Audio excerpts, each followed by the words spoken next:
Kandai ka janmit jong ka jingkemen ka bamla shu ban batai ya ka kinhun ya kai baro ka wei jong ka Ri Bhoi district hadien ba ki rang bat ki thei ya kai football ki jong ka kilala ha ka ban yo ban ra ya ka nam la du ne khursan dan da ka tak maksiar ha ka jingale ka jong ki ba khat pras nam karta kan thei bat shinrang halendet ka jingla ban yo ra ka kinhun na po Ri Bhoi district la ban ong ba ka dei namar ka jingshim khya bat kit kli lang da baro kata na du ki khna ki kimi ki khpa nang ta sa ki school ba ki khna ba ki let ban puli ki dekhat Ri Bhoi district sports association ka ba jutre borba ban sandur ne ban penmi ya ki khna ele kai ka bakkan sai ha ka jinga khun ya ka final ki balalong ha ka jan mit singi tho ding jong ka tayo happy is sang ma stadium tura na ka lyang jong ki kan thei ka Ri Bhoi kalala bakan penliam no ya ka East Khasi Hills lingba ka tie breaker da lai la ar katba ya ka takmar nong ne kardan ka balai na ka ni ka jinga kop kalet cha ka kinhun ki thai ya ka jong ka Eastern West Khasi Hills district hadian bakilala ban penliam no lingba ka tie breaker ya ka South West Khasi Hills district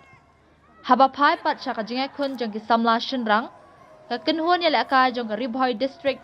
kilala ban penliam no ya ka West Giant Hills district da iwela not bat ya ka ni ka shikul ba kordor tam ya ka Ri Bhoi la thap ya ka da riskham cm ka East Khasi Hills district menta ka kenti kalahon bakan bat ya ka kerdan ka balai ne khorda ka takmar nong kabalawan hadian bakalala bakan penliam no ya ka West Garo Hills da lai la iwe ha ka bakut jong ka ni ka jinga khon baro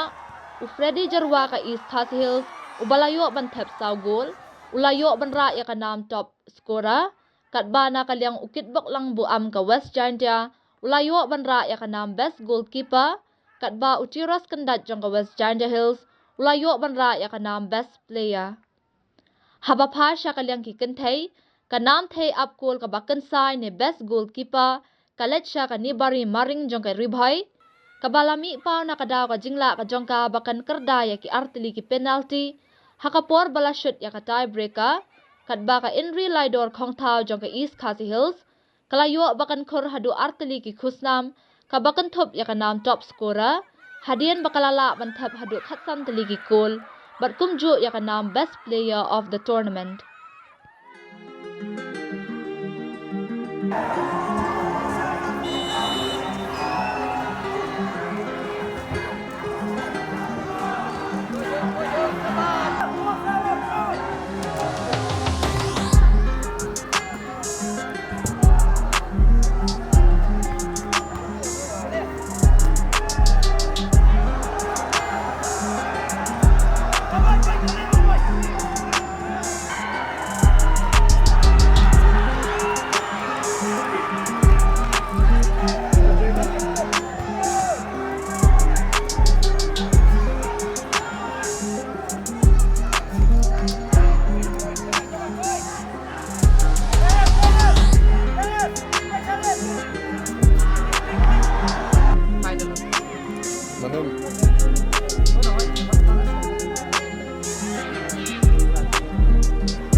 for